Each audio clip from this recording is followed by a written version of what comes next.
बोल श्री राधे गोविंद सरकार की जय श्री वृंदावन बिहारी लाल की जय श्रीमद् भागवत महापुराण की जय गौ माता की जय श्री सद्गुरुदेव भगवान की जय जय जय श्री राधे जय जय श्री राधे जय जय श्री राधे निताई गौर हरि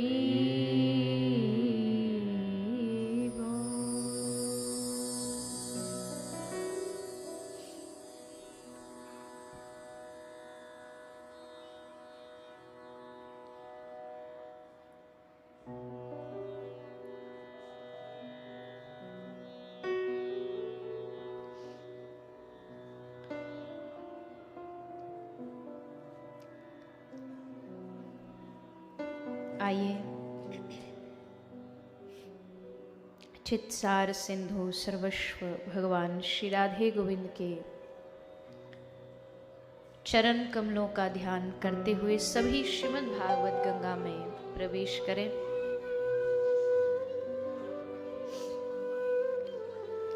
पधारे हुए सभी हरिभक्तों वैष्णव जनों के चरणों में व्यासपीठ की ओर से आप सभी को मेरा प्रणाम।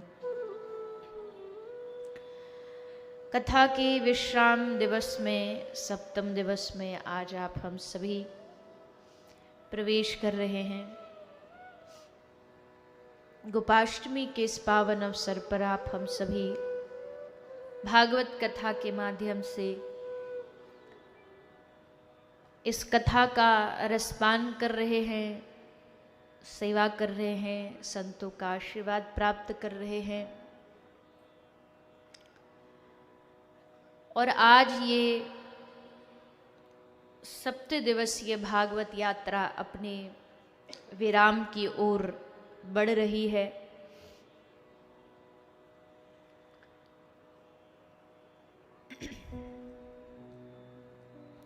एक बार नहीं, दो बार नहीं, यहाँ जितने भी श्रोता बैठे हैं, अनेकों बार हम सभी ने, आप सभी ने श्रीमद् भागवत को किन्हीं न किन्हीं महापुरुषों के मुख से सुना ही होगा।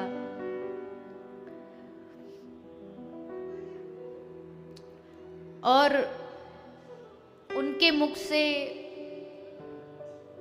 जो वाणी निकलती है, जो बात निकलती है, जो उपदेश निकलते हैं,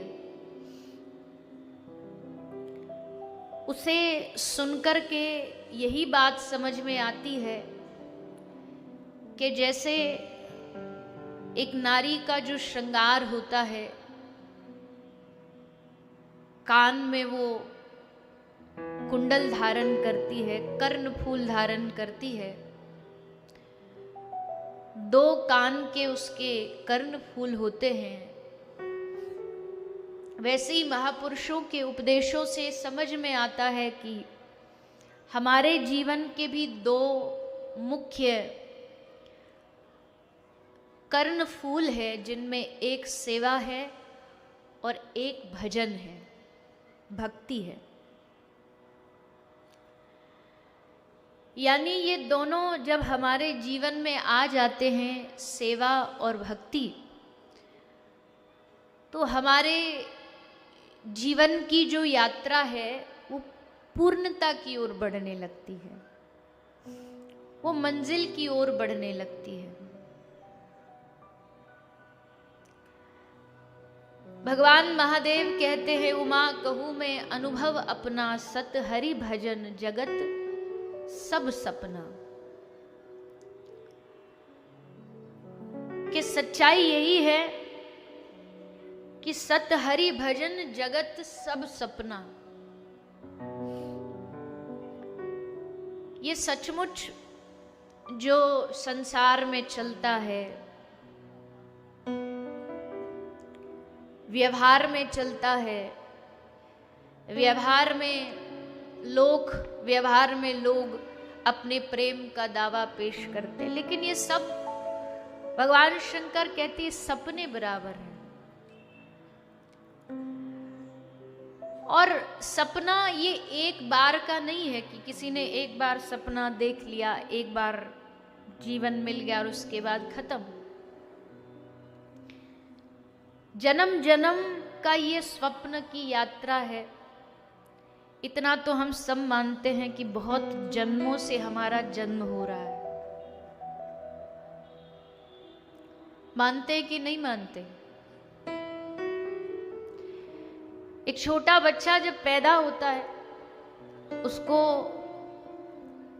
कोई क्लास नहीं देनी पड़ती मां के स्तन से दूध पीने की, अपने आप ऑटोमेटिक सीख जाता है। इसका मतलब कि वो इस संसार में नया नहीं है, उसका इस संसार से पुराना रिश्ता है। जब ही तो संसार में आती, बिना किसी के सिखाए, बिना किसी के बताए, उसको पता है स्तनपान करने से मेरा पेट भरेगा।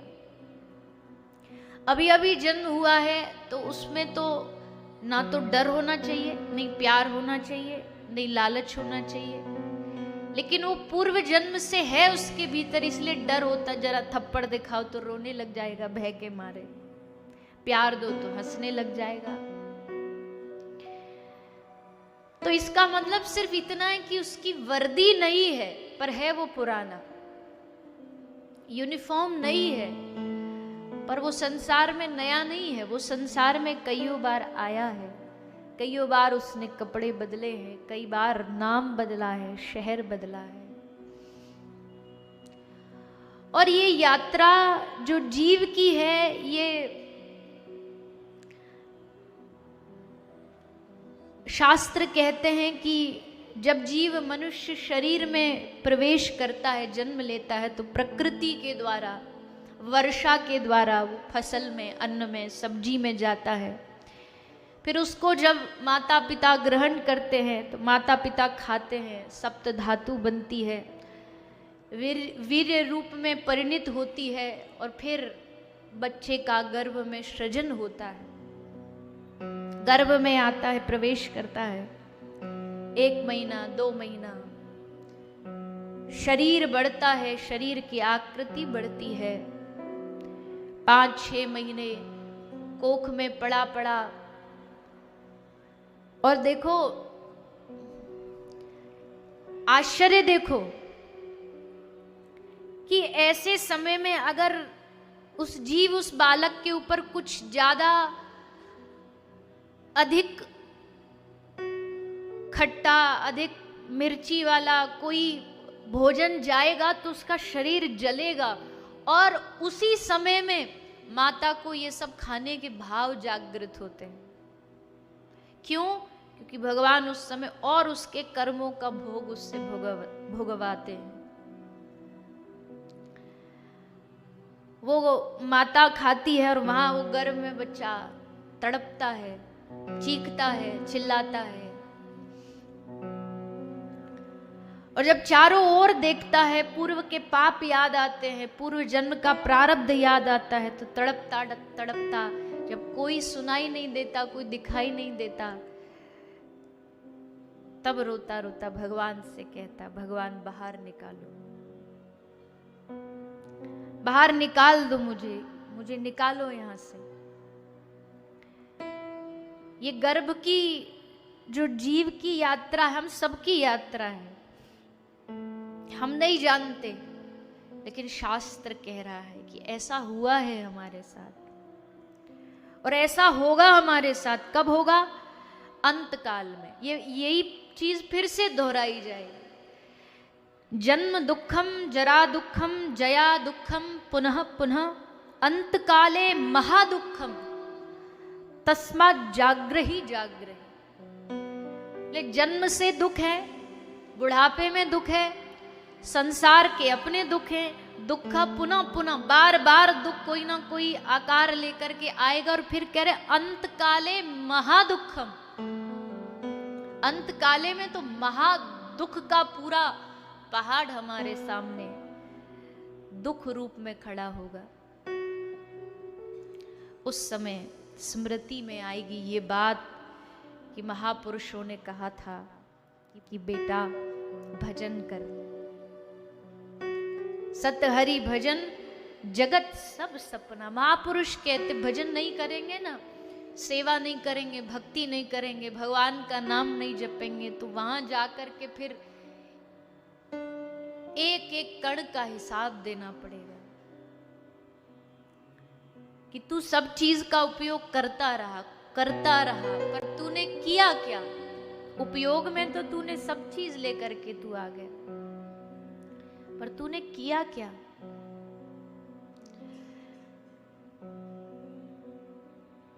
बार बार महापुरुषों के उपदेशों से, वाणियों से समझ आता है कि भगति तात अनुपम सुख मूला, मिलही जो संत होई अनुकूला। मतलब ये जो भक्ति है, जो भजन मार्ग है, जो भजन साधन मार्ग है, ये साधन पद्धति में बिन भजन के जीवन निरर्थक है, और भजन करना चाहिए ये कैसे मन में भाव जागेगा? बोले मिलही जो संत हो ही अनुकूला। जब कोई सच्चा संत हमारे जीवन में अनुकूल आ जाता है, हमें कृपा करके समझाने वाला, बताने वाला, तब जाकर के हमारे मन में ये रस, ये भाव जागता है, भाव की जागृति जागती है।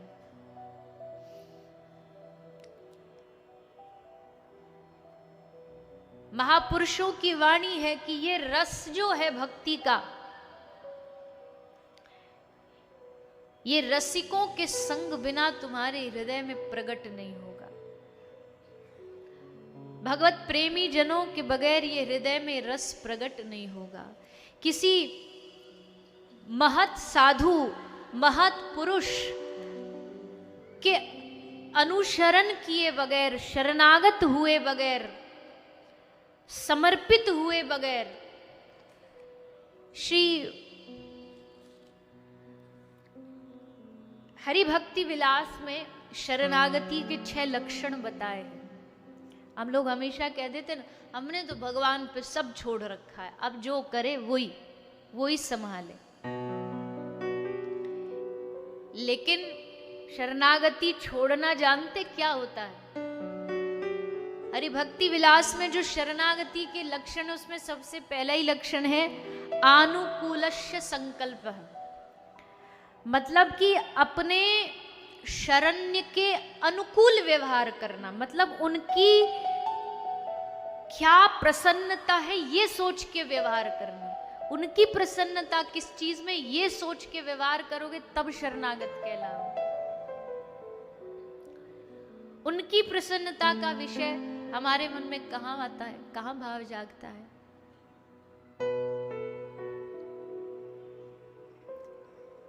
अपनी प्रसन्नता के लिए हम अनेकों प्रयास करते हैं।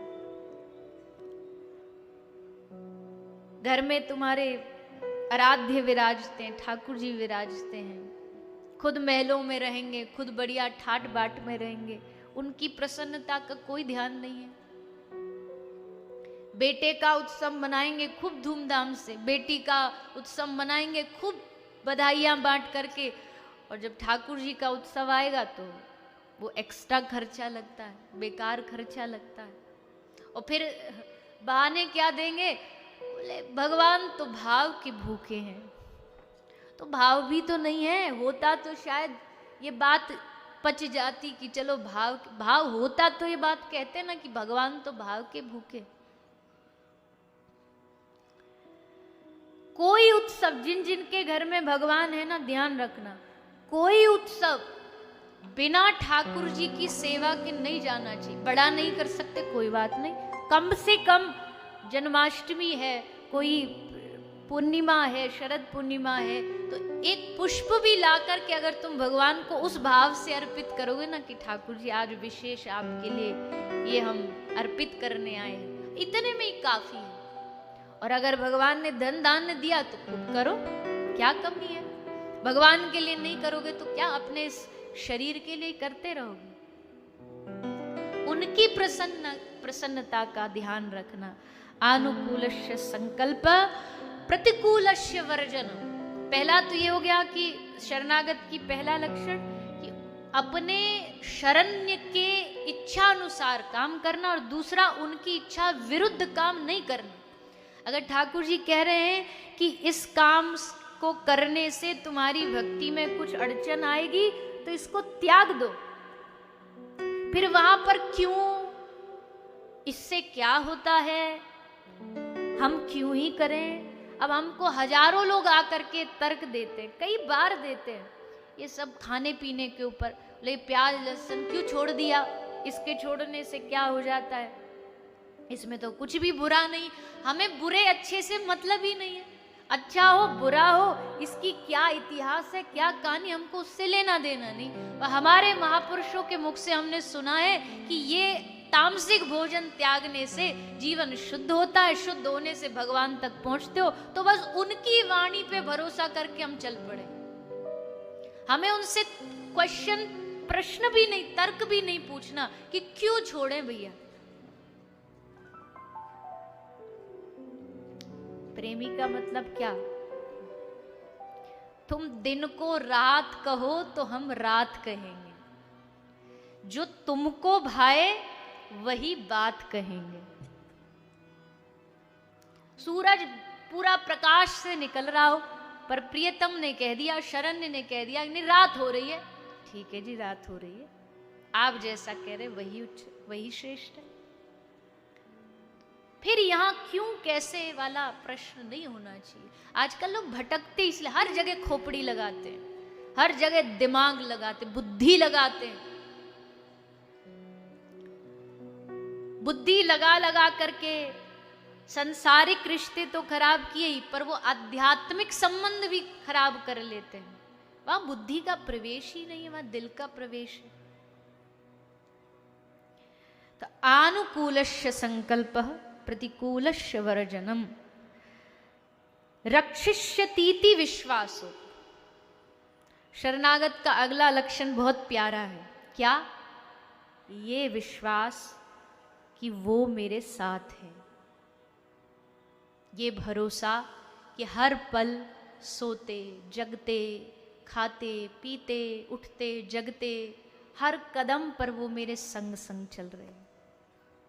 ये पूर्ण भरोसा होना चाहिए, ये पूर्ण विश्वास होना चाहिए। फिर खोजने के लिए भटकना नहीं, संग तो है, पास तो है, हर दम ये विश्वास रखना। तुमको किसी चमत्कार की आवश्यकता नहीं पड़ेगी, चमत्कार देखने की खोजने की आवश्यकता नहीं पड़ेगी, हर समय चमत्कार का अनुभव होगा जब लगेगा कि वो मेरे साथ है। ये शरणागत का अगला लक्षण। और फिर कहा गोपत्रत्वम वरनम तथा, ये क्या है, ले हमेशा अपने हृदय में आभार उनके लिए कि अब तक जो मेरी साधना थोड़ा बहुत मैंने करी है, भजन माला पूजा कर, ये मेरे बल से नहीं है प्रभु, ये आपके बल से है। तू ना चाहे जीव को एक क्षण में अकड़ा दे तो क्या करेगी ये जीव, कैसे बोलेगी राम राम, कैसे बोलेगी राधा राधा। ये तो तूने कृपा कर रखी है इस जिह्वा पर, जो जिह्वा बोल पा रही है। ये मेरे साधन बल का प्रताप नहीं है, ये तुम्हारी कृपा के बल का प्रताप है, जो मैं थोड़ा बहुत भी किंचित कुछ कर पा रहा। ये हृदय में भाव। और आगे कहते आत्म निक्षेप कापित्वम षड विद्या शरणागति। अगला भाव क्या है, आत्मनिरपेक्ष, यानी कि अब देखो, अब ये सारी बातें हो गई, अंत में अब क्या भाव आएगा, ये सारे लक्षण आ गए मुझ में, मैं शरणागत हूं। तो अंत में कह दिया ये भाव भी खत्म हो जाए कि मैं शरणागत हूं, मैं मिट जाए बचे शरण्य, ये शरणागति के लक्षण। इसके बगैर शरणागति नहीं होती। कहने भर से कोई भारी भारी बातें बोल दे कि हम तो भगवान पे सब छोड़ रखा, हमने तो सब छोड़ रखा है, ऐसे थोड़ी सब छोड़ रखा है। अभी तो सब अपने हाथ में मुट्ठी में लिए बैठे हो, अभी छोड़ा नहीं है। तो ये कथा हमें शरणागत बनाने के लिए बार बार बुलाती है, अपने पास बुलाती है, अपनी ओर खींचती है। ब्रज भूमि बार बार अपनी ओर खींचती है ताकि तुम भगवान के शरणागत हो जाओ, ताकि तुम उनके प्रति समर्पित हो जाओ और समर्पित होकर के जन्मों जन्मों का ये जो भटकना है ये बंद हो जाए। और अगर एक कान में एक कहीं अभी मैं कोई वाणी किसी महापुरुष की सुन रही थी, तो कह रहे थे कि अगर एक जीवन पूरे जीवन भर में कोई एक क्षण, एक बार बस, अगर तुमको कभी दिल से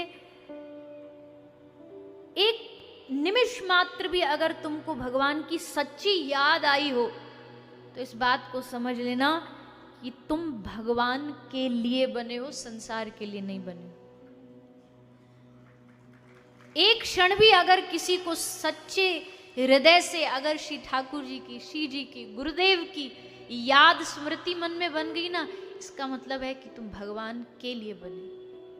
और कोई कोई आत्मा वास्तविकता में ऐसी होती है, वो कभी कभी संसार की चीज उससे थोड़ा खींचती भी है। जैसे किसी के लिए कोई ब्याह में जाना है, किसी की शादी में जाना है, निर्वहन करना है संबंध, वो जाएगा, लेकिन वहां जब जाएगा वो लोक व्यवहार कर रहा है, लेकिन वहां जाकर के उसके हृदय से उसको तड़प सी लगेगी, भागो यहां से, जल्दी जल्दी जाओ। अगर 1% भी अगर आपको कभी ऐसा लगा हो, तो ये समझना कि तुम्हारी आत्मा भक्ति के लिए बनी है। तुम भक्ति के लिए ही जन्म लियो, तुम संसार के लिए जन्म नहीं लियो।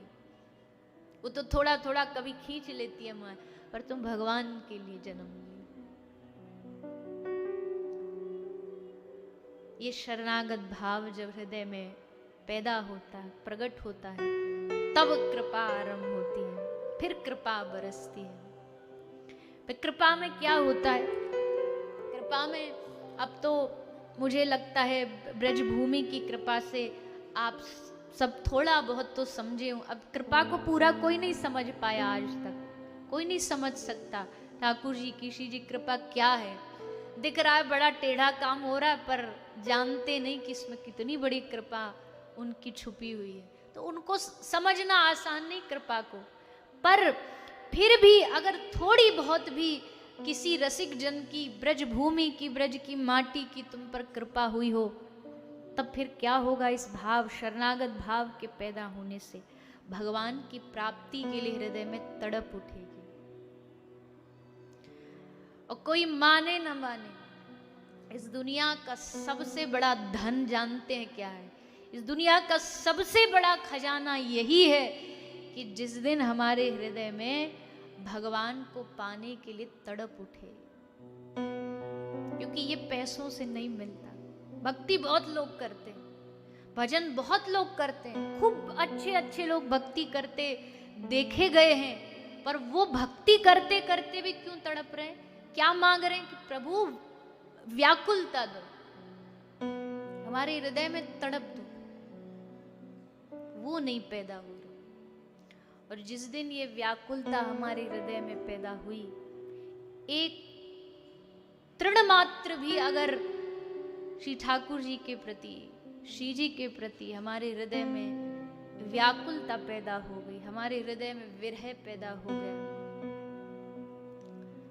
तो फिर देखो क्या देखो, बोले बताओ व्याख्या करो उसकी, बोले व्याख्या नहीं है उसकी कोई, उसके लिए शब्द नहीं है कोई।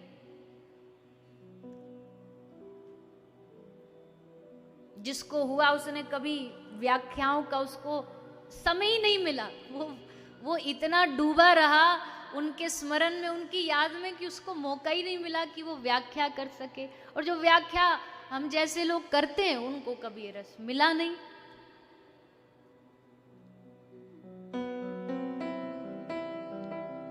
तब व्याकुलता, और तब फिर ब्रज की रज में श्री राधा वृंदावने वने। फिर वृंदावन के पत्ते पत्ते में, वन वन में जहां प्रिया प्रीतम विराजते हैं, उनकी खोज आरंभ हो जाएगी, उनको पुकारना आरंभ हो जाएगा, उनसे निवेदन आरंभ हो जाएगा। कि पहली बात तो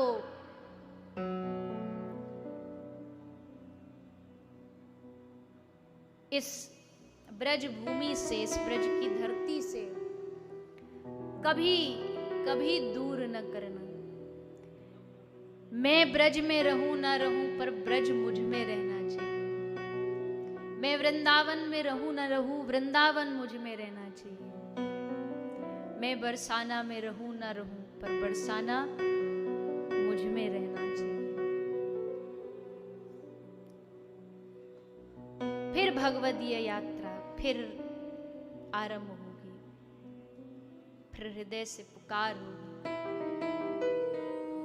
ये भक्त भीख मांगता आंचल पसार कर। कोई आंचल पसार के कहता है प्रभु धन बरसा दो, कोई आंचल पसार के कहता है कि प्रभु मेरे जीवन के दुखों का हरण कर लो, कोई आंचल पसार के कहता है मेरे जीवन में सब अनुकूलता दे दो। पर रसिक जन कहते ये सब नहीं चाहिए हमें। क्या चाहिए? जरा मेरी ओर निहार के मुंह पे कृपा करो। लेकिन फिर बात आएगी कि पूछा जाएगा कि उनकी दृष्टि पड़ने के लिए तो अपने जीवन में बहुत साधन बल होना चाहिए, तो तुम्हारे पास क्या है? बोले साधन बल कुछ नहीं, एकदम निकम्मे हैं। इतने निकम्मे हैं कि कोई सोच भी नहीं सकता। भक्त बनता हूं मगर अधमों का हूं सरताज भी, देख कर पाखंड मेरा हंस पड़े ब्रजराज भी। वो ऐसी नौटंकी देखे, ऐसा नाटक देख करके वो भी हंसते होंगे। तो ये तो पूछ भर मत लेना कि कौन से साधन बल के भरोसे कह रहा है अपनी ओर निहारने का। और बल्कि कहते हैं कृपा तब मिलती है जब उनकी याद होती है। हम तो याद भी नहीं करते, हम तो स्मरण भी नहीं करते। लेकिन प्रार्थना क्या है? मैं तो बिसर गई हूँ, बिसारो न तुम मुझे। मैं तो बिसर गई, बिसारो ना मुझे। जीवन गुजर रहा है माया के जाल में। जीवन गुजर रहा है माया के जाल में।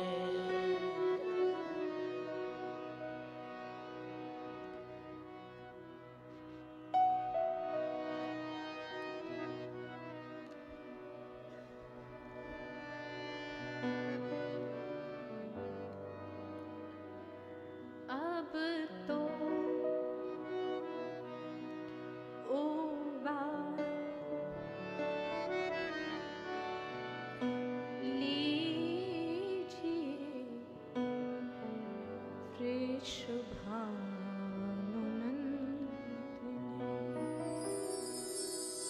अब तो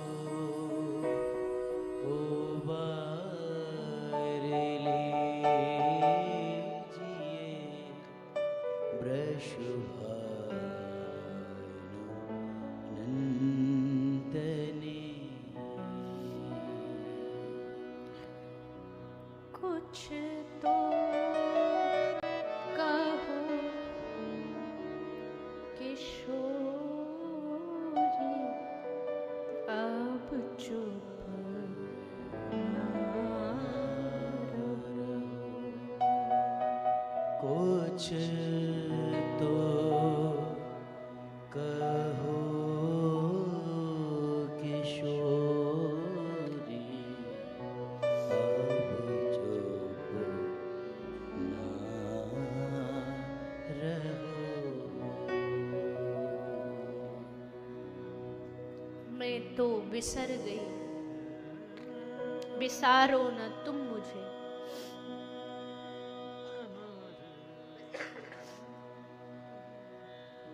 हमारी जो पकड़ होती है बड़ी कच्ची होती है, एक एक पल में छूट जाती है, एक एक पल में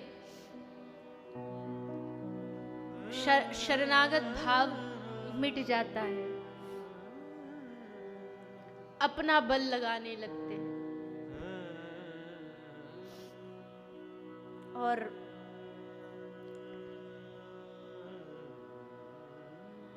माया के जाल में फंसकर में अपने जो जीवन का केंद्र है उनको बिसार देते, उनको भुला देते, और उनको बिसारने के कारण ही इस संसार के थपेड़ों में पड़ते रहते, क्योंकि हमने मूल को बिसार दिया, अपने अस्तित्व को बिसार दिया। और वो भी किसके लिए?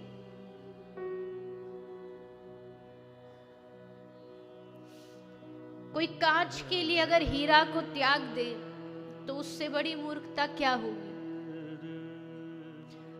हमने संसार के लिए उस ईश्वर को त्याग दिया, उस भगवान को त्याग दिया, मतलब कांच के लिए हीरा को त्याग दिया। और हम सोचते हैं हमने बड़े प्रॉफिट का काम कर लिया, बड़े लाभ का काम कर लिया, पर ये लाभ नहीं। उनके पाए बगैर दुनिया की सारी सफलता भी मिल जाए तो माटी बराबर, क्योंकि उसमें सुख नहीं मिलेगा,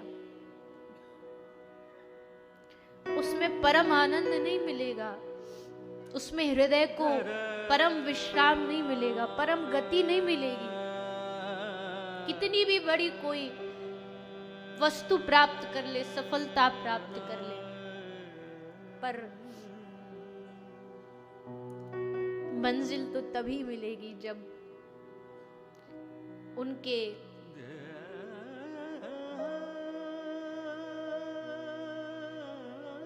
चरणों से प्रेम हो जाएगा।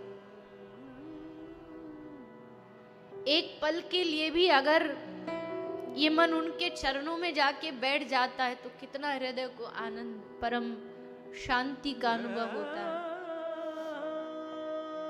जिन महापुरुषों का 24 घंटे एक एक पल, एक एक क्षण उनके चरणों के समीप बैठ के गुजर रहा हो,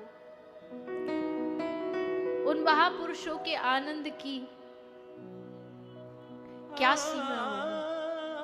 एक क्षण के लिए भी अगर उनके समीप हम लोग जीव जाके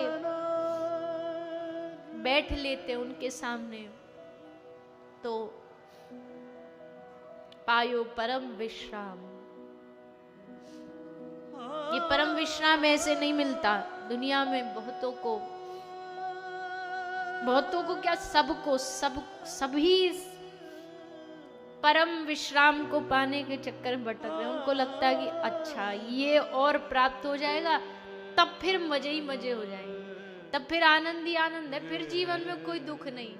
और जैसे वो आता है फिर कोई नया विषय आकर के खड़ा हो जाता है।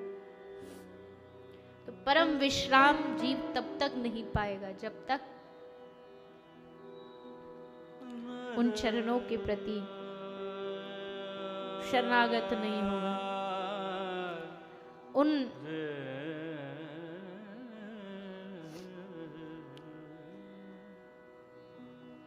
चरणों को अपने हृदय में बसा नहीं लेगा,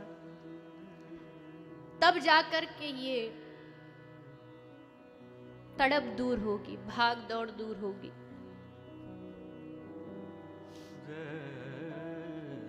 कहते हैं श्री श्याम सुंदर के जो चरण हैं, परम शीतलता प्रदान करने वाले हैं। जहां चाहूं और संसार में कोई माया की आग लगी हुई हो, जीव तप रहा हो और उनके चरणों में जाके बैठे तो परम शीतलता दे देते हैं। और जब उन श्याम सुंदर को भी परम शीतलता पानी होती है तो फिर वो कहाँ जाते हैं? बोले वो फिर हमारी स्वामिनी श्री किशोरी जी के, लाडली जी के चरणों में बैठ जाते हैं और फिर वो परम शांति का अनुभव करते हैं, वो परम विश्राम का अनुभव करते हैं। ये परम विश्राम उन्हीं चरणों में है। कौन से चरण?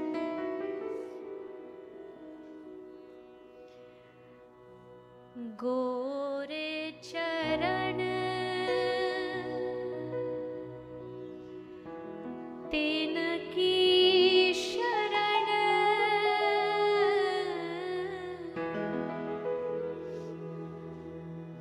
गौरांगी श्री राधिके।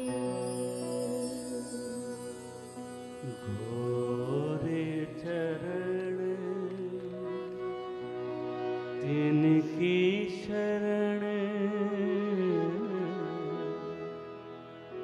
गौरांगी श्री राधिके।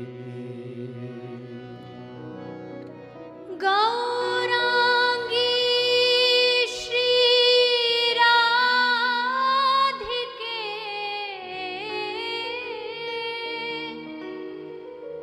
गौरांगी श्री राधिके।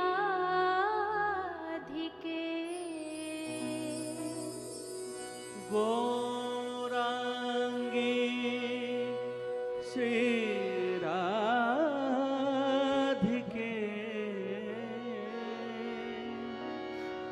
गौरांगी श्री राधिके।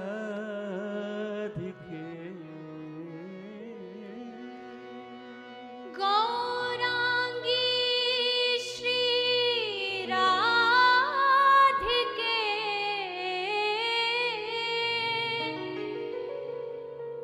प्रेमांगी श्री राधिके। गौरांगी श्री राधिके,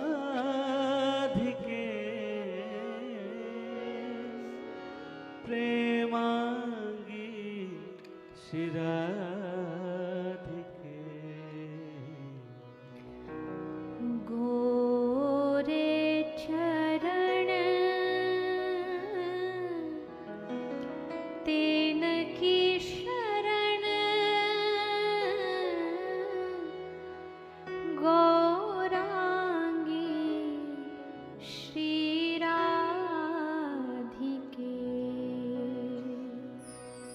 गोरे चरण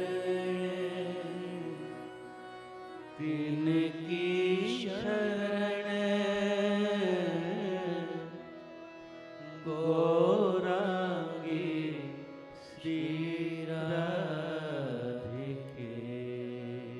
जिस रज की उत्कंठा, जिस रज की लालसा, जिस रज की उपासना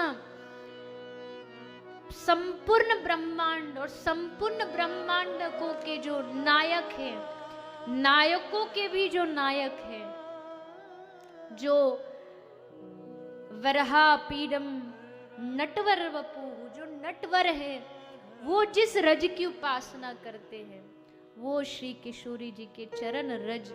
और ये जो पूरा वृंदावन है ना,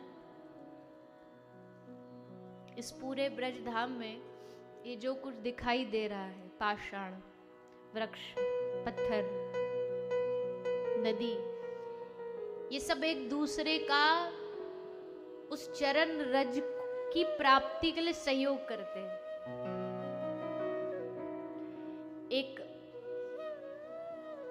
एक भाव बताया जाता है कि एक दिन दोनों शाम वन में विहार कर रहे थे। आयोजन हुआ कि आज दोनों वन में विहार करेंगे। विहार करने गए, सब सखी भी साथ जाती हैं सब।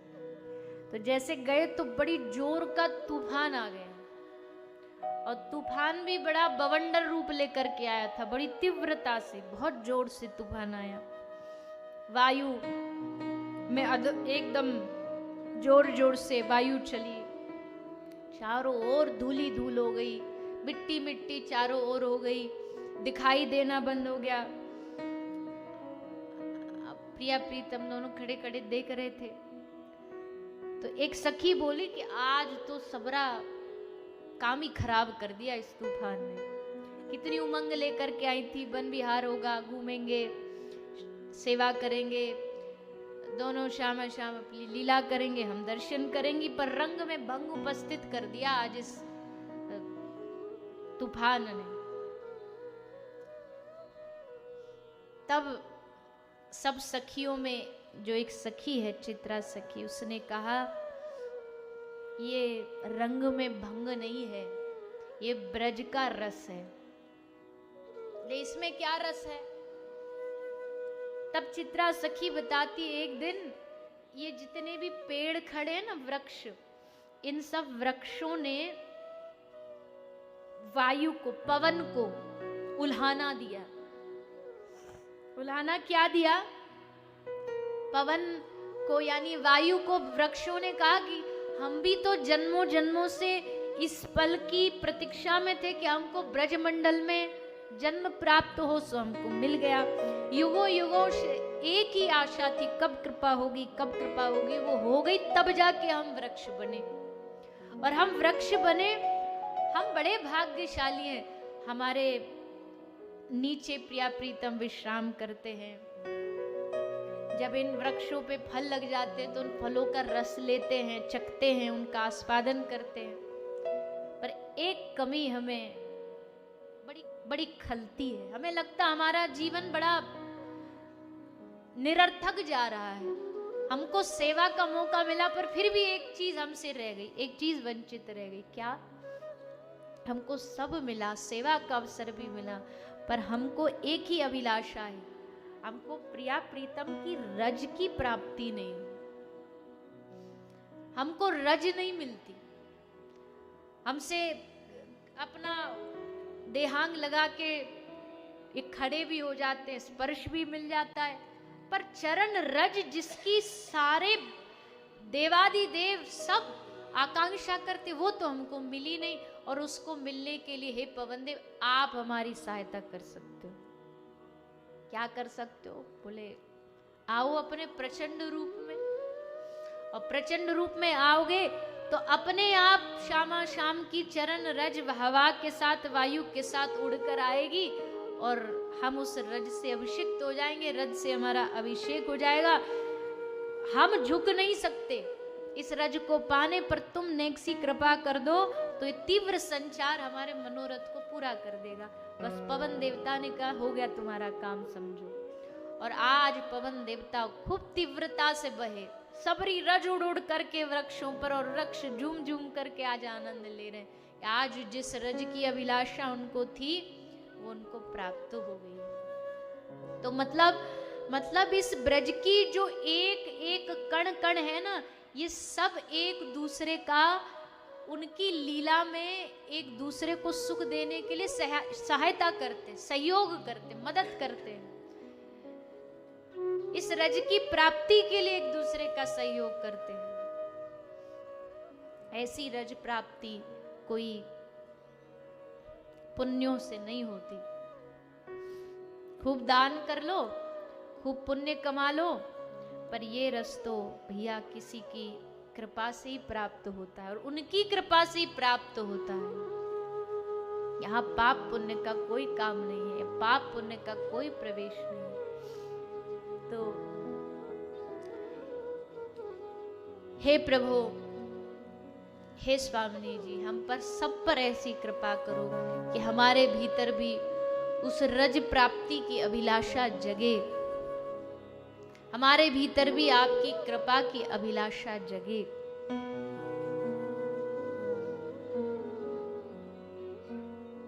हमारे भीतर भी ये भाव जगे कि हम पर कृपा हो।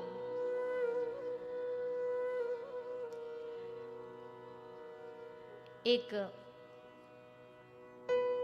बड़ा प्यारा सा भाव है।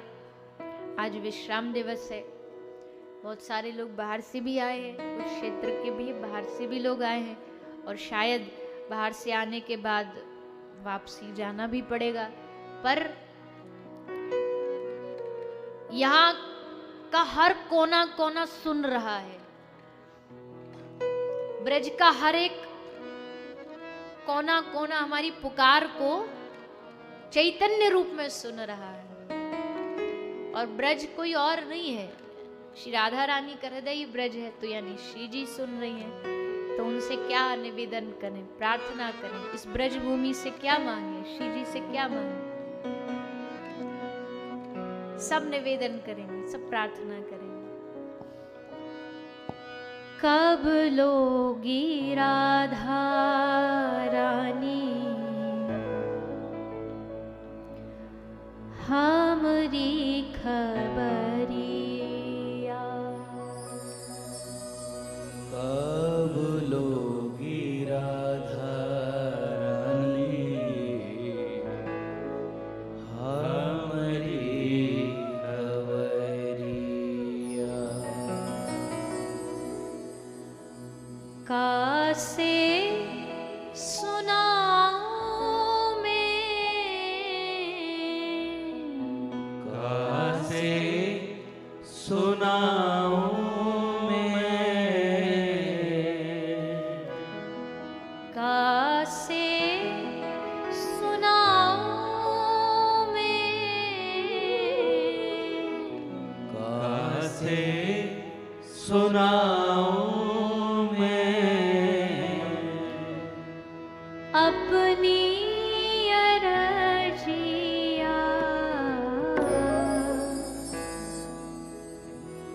कब लोगी राधा रानी हमारी खबरिया। कब लोगी राधा रानी हमारी खबर। कासे सुनाऊं मैं अपनी अरजिया। दुनिया भर को अपनी अरज सुनाते घूमते ना हम, इसको बता दिया, उसको कह दिया, भैया हमारे दुख संकट हर लो, भैया हमारी परेशानियां हर लो। किनसे मांग रहे हो, किनसे कह रहे हो? जो अपना दुख संकट खुद नहीं हर सकते, उनको जा जा करके अरज सुन लो, हमारी अरज सुन लो। जो स्वयं अपने सुख के भूखे, वो तुमको क्या सुख देंगे? अपने मतलब के जो लोग हैं, वो क्या तुम्हारे मन के भाव को कभी रख पाएंगे? उनको तुम्हारे मन से कोई मतलब नहीं है। जैसे बंदर होता है ना, बंदर क्या करता, केला अपना खाया और छिलका फेंक दिया। संसार में भी यही व्यवहार चलता है। तुम्हारे मन का, तुम्हारे तन का, तुम्हारे धन का बस इसका उपयोग होगा, बस। इससे आगे किसी को किसी चीज से लेना देना नहीं है आपसे। इसलिए संसार को अरज सुनाने से लाभ नहीं, उनके चरणों में बैठ के जाके अरज सुनो। मैं हमेशा कहती हूँ भगवान से, श्री ठाकुर जी से, श्री जी के सामने बैठ के कभी संसार की बातों के लिए मत रो। पर चलो मान लो आपके मन से संसार की बातें नहीं भी निकल रही, तो भी अगर बतानी भी तो उनके चरणों में बैठ के बताओ। कम से कम वो थोड़ा बहुत उसकी बातों को सुन के हंसेंगे तो, कि देखो कैसा ये सपने में बावरा हुआ जा रहा है। इसलिए सुनाना तो उनको सुनाओ। किसी के पास दुनिया में समाधान नहीं है आपका, किसी के पास। अच्छा है तो उनके पास सुनाओ, बुरा है तो उनके पास, अर्जी लगानी तो उनके पास, उनके चरणों में। कब लोगी राधा रानी हमरी खबरिया, कब लोगी राधा रानी हमारी खबरिया, कब लोगी राधा रानी हमरी खबरिया,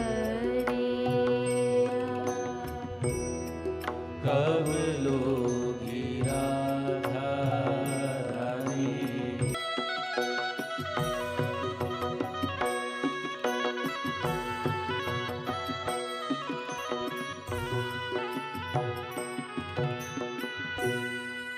प्यासे ये नैना तरस रहे, प्यासे ये नैना तरस रहे, नैनों से सावन बरस रहे, नैनों से सावन बरस रहे, बीत न जाए यूं, बीत न जाए यूं, बीत न जाए यूं, बीत न जाए यूं, सारी उमरिया, कब लोगी राधा रानी हमारी खबरिया, कब लोगी राधा रानी हमारी खबरिया, तेरी तो रहमत सब पे यूं बरसे, तेरी तो रहमत सब पे यूं बरसे, प्यास से तन मन बूंद को तरसे, प्यासे ये तन मन बूंद को तरसे, बरसेगी कब राधे, बरसेगी कब राधे, बरसेगी कब राधे, बरसेगी कब राधे, कृपा की बदरिया, कब लोगी राधा रानी हमारी खबरिया, कब लोगी राधा रानी हमारी खबरिया।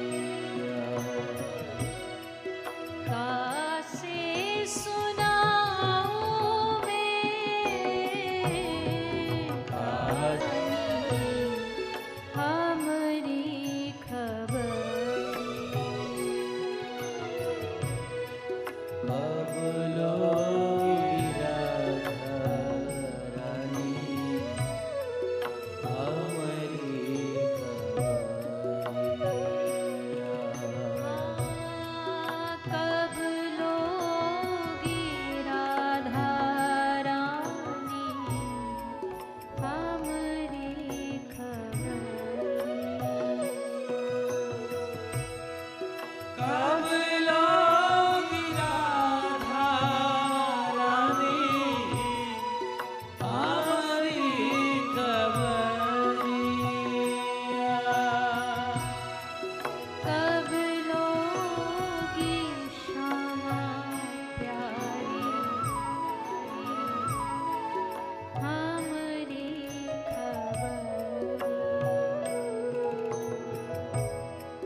कब लोगी राधा रानी हमारी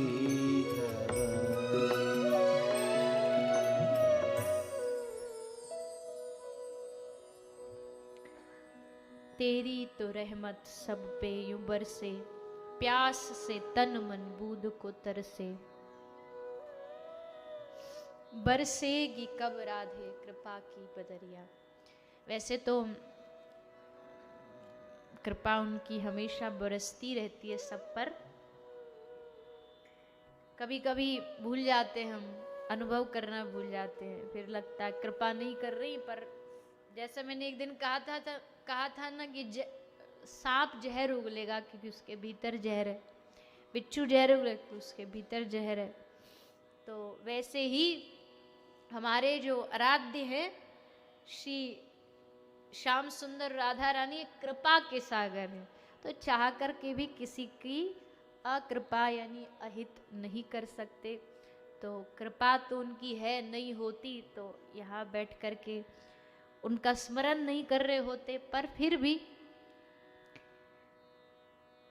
एक वास्तविक घर है जहाँ सबको जाना है, तो उस घर तक पहुँचने के लिए तो फिर थोड़ा खींचने वाली कृपा चाहिए, फोर्स वाली कृपा चाहिए। क्योंकि जहाँ गाड़ी नहीं चढ़ती ना ऊपर, तो धक्का दे के फिर चढ़ानी पड़ती है। तो धक्का वाली कृपा चाहिए, तो धक्का दे के खुद खींच ले, बाह दे के खुद खींच ले। ये भाव रख करके हमको भगवान के सत्संग, भगवान की कथा से जुड़ना चाहिए। यही कृपा का फल है। भागवत देखो जी, वैसे तो अन्य कथाओं में भी अब कोई इसको गलत कह दे या सही कह दे वो उसकी अपनी मर्जी, पर मैं खुद इस बात को स्वीकार करती हूँ कि भागवत की 7 दिन की कथा में पूरे भागवत के प्रसंग नहीं कह पाते, और मैं तो विशेष कर नहीं कह पाती। क्यों? क्योंकि कुछ भी भाव चालू हो जाता है तो फिर उधर ही चल पड़ती है यात्रा। और इस कथा में तो और भी बहुत कम कहने का प्रसंग को भाव हुआ, अवसर, प्रेरणा हुई। बाकी ये भाव सब भावों का सिरमौर है। मतलब क्या? मतलब कि जब हृदय में भगवत प्राप्ति की आशा जगने लग जाए, इच्छा जगने लग जाए, तो ये सब प्रसंगों का सार है, ये सब भावों का सार है। इसीलिए कथा सुनाई जाती है। तो हम 7 दिन से लगातार समय अनुसार भागवत के कुछ एकाध प्रसंग और कुछ भाव को सुन रहे हैं। बहुत सारे संत महापुरुषों का भी आगमन यहाँ निरंतर बना रहा। अभी हमारे मध्य, हमारे पास के ही एक बड़ा सुंदर स्थान है, श्री हनुमंत लाल का स्थान है। ब्रज 84 कोस में बड़ा ही पवित्रतम स्थान माना जाता है, चमेली वन धाम। वहाँ से हमारे श्री घनश्याम वशिष्ठ जी महाराज पधारे हैं। पूज्य महाराज श्री का खूब खूब अभिनंदन है, स्वागत है। और प्रातःकाल मतलब कथा से पूर्व पतंजलि योगपीठ से श्रद्धेय श्री आचार्य बालकृष्ण जी महाराज भी पधारे थे, और उन्होंने पूरे गौसेवाधाम परिवार को अपना आशीर्वाद प्रदान किया। और हम सबको अपनी कृपा से संतों ने खूब अभिभूत किया। कुछ आ सके, कुछ एक की अपनी व्यस्तता के कारण आना संभव भी नहीं हो पाया, लेकिन सबकी कृपा आशीर्वाद कहीं ना कहीं किसी ना किसी रूप में प्राप्त हुआ। जो ना आ सके उन्होंने फ़ोन पर या कुछ अपना कृपा करके कुछ प्रसाद स्वरूप भेजा। तो सभी महापुरुषों के हम सब बड़े कृतज्ञ हैं, आभारी हैं कि आपने हमको इस योग्य समझा, क्योंकि आप महापुरुषों के होने से ही ये धरती है, आप महापुरुषों के होने से ही ये गौ सेवा धाम हॉस्पिटल है।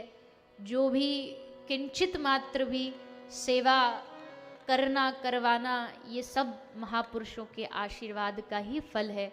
उनकी कृपा ना हो तो कोई सेवा भाव मन में जागता नहीं, और भाव भी जाग जाए तो व्यवस्थाएं नहीं बन पाती, और भाव भी और व्यवस्थाएं भी ये सब बन पा रहा है। इसका मतलब है ये सब संतों का, महापुरुषों का आशीर्वाद है। जो जो पधारे उनके चरणों में प्रणाम, जो नहीं भी आ सके उनके चरणों में भी कोटि कोटि प्रणाम, और कुछ जो नहीं आ सके उनका भी ये भाव रहा कि 7 दिन में भले ना आ सके, लेकिन इसके बाद जब भी आना जाना यहाँ से रहेगा तो जरूर वो अपना आशीर्वाद देने पधारेंगे। और इस आशा के साथ हम इस सेवा कार्य में लगे हुए हैं, आगे भी लगे रहेंगे, और सामर्थ्य अनुसार और कृपा अनुसार जो सेवा भाव बन पाएगा उसका हम सब निर्वहन करेंगे। अब आस्था चैनल जो 7 दिन से बाहर से लोग हमसे जुड़े हुए हैं, उन भक्तों का यहाँ कथा से जुड़ना, इस सत्संग से जुड़ना, समय अनुसार जितना हो सका, लेकिन आज कथा का विश्राम दिन है।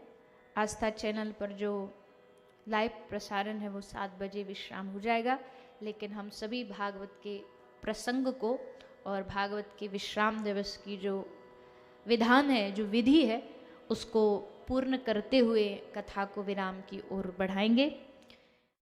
बोलिए कृष्ण कन्हैया लाल की जय। श्री कृष्ण, जय गौ माता।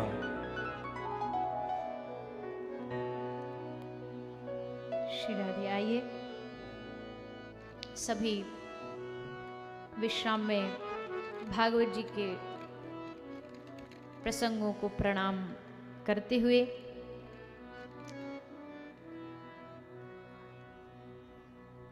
एक भगवत समर्पित राजा, जिसका आज शाप अनुसार विश्राम दिन है, 7वां दिन है, अंतिम दिन है, और सुखदेव जी उस राजा परीक्षित को श्रीमद् भागवत का रसपान लगातार 7 दिनों से करा रहे हैं। और अंत में भगवान जब द्वारिका पहुंच गए तो भगवान के द्वारिका रूप का, ऐश्वर्य स्वरूप का सुखदेव जी वर्णन करते हैं, भगवान की गृहस्थी का वर्णन करते हैं। 16,108 विवाह, सबको पुत्र संतान, पुत्रियां सब हुए, और भगवान ने सब अपने बालकों को बिठा करके उपदेश दिया, समझाया कि ये जो संपत्ति है, पहली बात तो वो पुत्र पुत्र नहीं, वो संतान संतान नहीं जो अपने पिता की संपत्ति पर मान करता हो। स्वयं परिश्रम करके, स्वयं मेहनत करके जो स्वयं अपनी संपत्ति को कमाता है और फिर उसकी संपत्ति पर पिता मान करे, तब कोई बात बनती है। किसी अपने पूर्वजों की संपत्ति पर मान किया तो क्या किया? अपने बड़ों को कहो कि जितना तुमने कमाया तुम दान करो, उसकी हमें आवश्यकता नहीं, उसकी हमें ज़रूरत नहीं, हमें आपका नहीं चाहिए। परिश्रम करके, मेहनत करके अपने जीवन को स्वयं चलाओ, अपने जीवन का स्वयं निर्वहन करो। पर भगवान जानते कि मेरा जो कुल खानदान आगे आने वाला है, इसमें कुछ गड़बड़ होगी, क्योंकि सबको ये मान होगा भाई हम श्री कृष्ण के वंशज हैं, हमको क्या पाप करे पुण्य करे कोई हमको रोकने टोकने वाला नहीं। इसलिए भगवान ने बड़े प्रेम से सब बालकों को बैठ के समझाया, कभी ब्राह्मणों का अपमान नहीं करना, कभी साधुओं का अपमान नहीं करना, क्योंकि जो अपराध भगत कर करही राम रोष पावक सो जरही। ब्राह्मण का अपमान, भक्त का अपमान भगवान को ये प्रिय नहीं है। खूब समझाई भगवान ने बात, पर आगे चल कर के सुखदेव जी कहते यही भूल हुई उन बालकों से कि उन्होंने जाकर के ब्राह्मण का अपमान कर दिया। भगवान ने द्वारिका लीला में विवाह किए, विवाह में के उपरांत कुछ राजाओं का, जैसे जरासंध का उद्धार किया, पौंड्रक राजा का उद्धार किया, पांडवों पर भगवान ने कृपा करके उनका यज्ञ पूरा किया, राजसु यज्ञ हुआ, और फिर भगवान ने एक बड़े ही सुंदर धनी धनवान राजा उस पर भी कृपा करी। और वो धनवान राजा कौन था? बोले सुदामा। बोले सुदामा राजा, ये कहाँ का राजा? हमने तो कहीं आज तक सुना नहीं कि सुदामा राजा भी था। तो सुदामा वास्तविकता में राजा था, और राजा किस लिए था कि सुदामा भक्ति का राजा था। जो सुदामा के हृदय में भगवान के प्रति भक्ति भाव था, उस हिसाब से देखा जाए तो अब राजा कोई पैसा वाला थोड़ी राजा होता, धनवान कोई पैसे वाला ही थोड़ा होता है। धन खूब भरा पड़ा, पर एक एक रुपया को बड़े सोच समझ करके कंजूसी से व्यतीत करने वाला, संतोष ना होने वाला, वो थोड़ी राजा धनवान बन सकता है। तो सुदामा भक्ति के धन के राजा थे। श्री द्वारिकाधीश ने इन पर कृपा की, अपनी मित्रता का निर्वहन किया, और कथा से सब आप परिचित हो किस प्रकार अपनी मर्यादाओं को तोड़ते हुए भगवान श्री द्वारिकाधीश ने सुदामा का स्वागत किया। सुदामा इतिहास में सदा सदा के लिए अपनी भक्ति के कारण अमर हो गए। इस प्रकार श्री सुखदेव जी महाराज ने कथा सुनाई, और फिर यदुवंश का धीरे धीरे नाश हुआ। प्रभास क्षेत्र में भगवान गए, अपने स्वरूप को श्रीमद् भागवत जी में स्थापित करते हुए भगवान अपने नित्य धाम गोलोक धाम में प्रविष्ट हो जाते हैं। यानी भगवान जिस धाम से आए, एक भाव ये वहाँ चले गए, एक भाव ये है कि भागवत जी में विराजमान हो गए, एक भाव ये है कि ठाकुर जी तो सदा सदा ब्रज में ही रहते हैं। तो ये सब भावों के साथ भगवान की लीला विराम होती हैं। दत्तात्रेय भगवान के 24 गुरु शिक्षा प्राप्त करके उन्होंने धारण किए, बनाए, और फिर कथा के विश्राम में श्री सुखदेव जी महाराज राजा परीक्षित को उपदेश देते हुए कहते हैं, राजन, कोई मन में शंका इच्छा बाकी हो तो पूछ सकते हो। राजा परीक्षित ने कहा, हे गुरुदेव, आपने मेरी सारे संशय संदेहों को मिटा दिया। संशयात्मा विनश्यति, जिस बुद्धि में संशय होता है, संदेह होता है, वो हमेशा विनाश करती है। संदेहात्मक बुद्धि हमेशा रिश्तों को भी मिटा देती है, परिवार को भी मिटा देती है, समाज को भी मिटा देती है। हर बात में संदेह करने वाले, अच्छाई में भी संदेह करने वाले, ऐसे संदेह जो बुद्धि होती है वो विनाश का कारण बनती है। इसलिए भागवत जी ने श्री परीक्षित राजा के समस्त संदेहों का नाश कर दिया, और श्री सुखदेव जी महाराज राजा परीक्षित को आशीर्वाद दे करके वहाँ से विदा होते हैं। राजा परीक्षित चिंतन आरंभ कर देते हैं, क्योंकि जानते हैं चिंता से कुछ होना जाना नहीं, तो चिंतन करो। चिंतन किया, और चिंतन करते करते अपनी आत्मा को भगवत चरणों में लीन करके 7 दिवसीय कथा श्रवण करके राजा परीक्षित का उद्धार होता है। उसी भागवत जी की शरण में हम सब बैठ करके लगातार 7 दिनों तक हरि चर्चा करने का हम सबको अवसर प्राप्त हुआ। आइए सभी हाथ जोड़ लेंगे और भागवत के विश्राम श्लोक का सभी मिलकर के एक बार पाठ करें। नाम संकीर्तनम यस्य, नाम संकीर्तनम यस्य, नाम संकीर्तनम यस्य, नाम संकीर्तनम यस्य,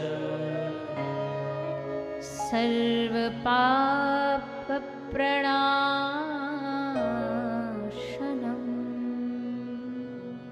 सर्वपाप प्रणाशनम्।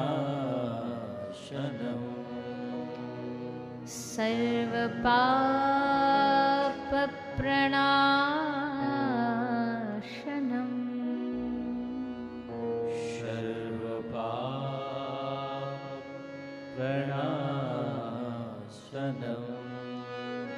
प्रणामो दुःखशमन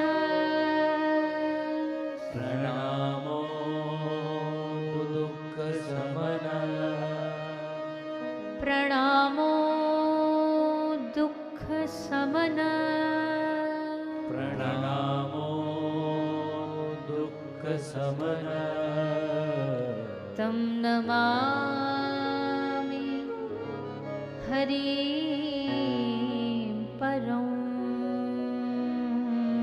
तं नमामि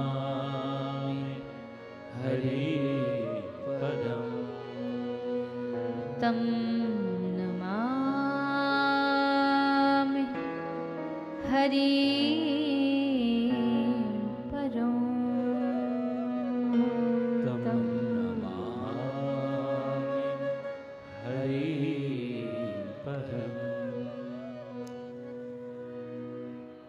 श्रीमद् भागवत इस श्लोक के साथ विराम लेती है और हर बार की तरह ये संकेत देती है, आदेश देती है कि जितना हो सके भगवान के नाम का जाप करिए, भगवान के नाम का संकीर्तन करिए। जितना नाम कमाएंगे उतना इस भगवदीय यात्रा में काम आएगा। तो आप सबसे जो भी यहाँ अपना समय निकाल करके पधारे, कथा श्रवण करने आए, कुछ ने घर बैठ के सुना, तो यही निवेदन है कि सभी अधिक से अधिक भगवान नाम का जाप करें, भगवान नाम में सबकी रुचि बढ़े, हम सबकी रुचि बढ़े।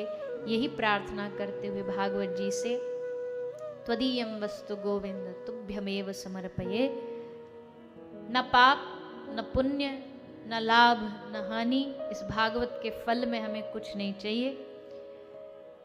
पुण्य भी अगर कुछ भागवत से कहते हैं पुण्य मिलता है, तो वो पुण्य भी भगवान के चरणों में ही समर्पित करते हुए, सप्त दिवसीय कथा के फल को भगवत चरणों में समर्पित करते हुए 7 दिनों में कोई भी किसी प्रकार की वाणी, बोली, व्यवहार, किसी भी प्रकार से कोई त्रुटि रही हो किसी को, तो व्यासपीठ की ओर से सभी से क्षमा प्रार्थना। सभी संत महापुरुषों के, गौ माता के चरणों में प्रणाम निवेदित करते हुए इस कथा में मुंबई से पधारे डकुआ परिवार, हमारी बहन लाली कुछ भी कह सकते हैं, सुबर्णी और उसका पूरा परिवार कई वर्षों से आप इस कथा से, व्यासपीठ से जुड़ी हुई हैं।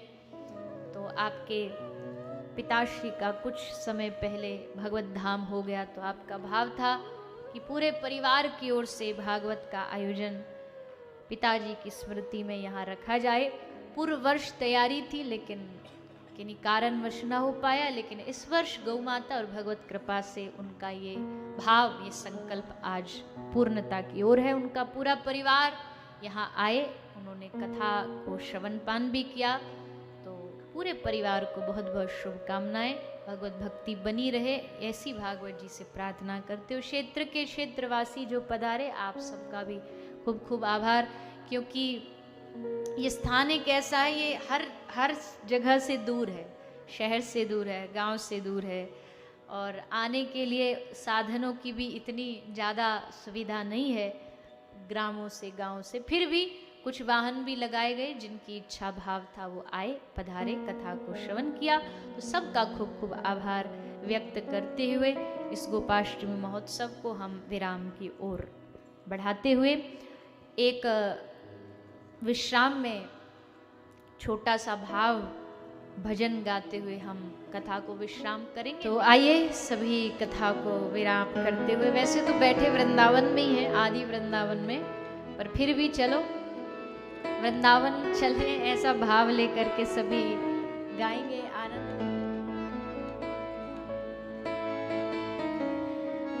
तो सभी भाव से गाते हुए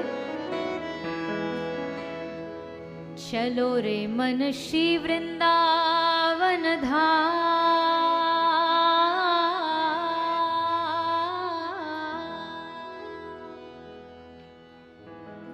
चलो रे मन श्री वृंदावन धाम, रटेंगे राधे राधे नाम, मिलेंगे कुंज बिहारी, ओढ़ के कामरकारी, मिलेंगे कुंज बिहारी, ओढ़ के कांवरकारी। बिहारी जी और उनकी कृपा चाहिए तो उठ खड़े हो थोड़ा सा और भाव से राधा राधा नाम का गुणगान करते हुए आनंद लेते हैं।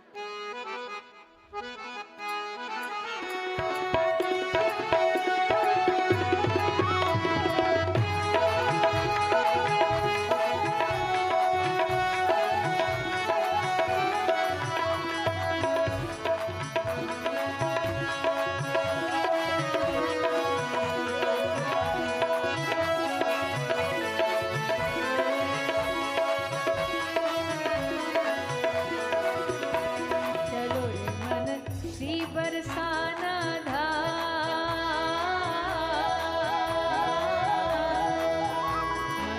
श्री बरसाना धाम, रटेंगे राधे राधे राधे राधे नाम, मिलेंगे कुंज बिहारी, ओढ़ के कांवरकारी, हो मिलेंगे कुंज बिहारी, ओढ़ के कांवरकारी। आहा मिलेंगे कुंज बिहारी, ओढ़ के कांवरकारी, हो मिलेंगे कुंज बिहारी, ओढ़ के कांवरकारी। भाव से सभी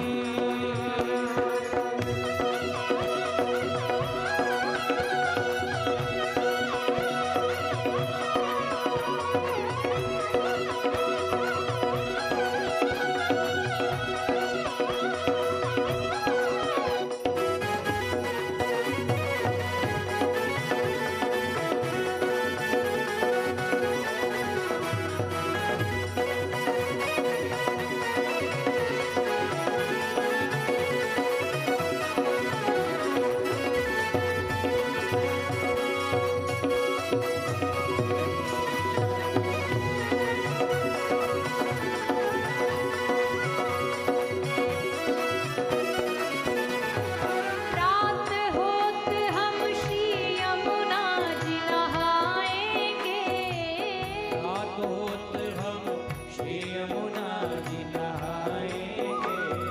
रात होत हम श्री यमुना जी नहाएंगे, रात होत हम श्री यमुना जी नहाएंगे।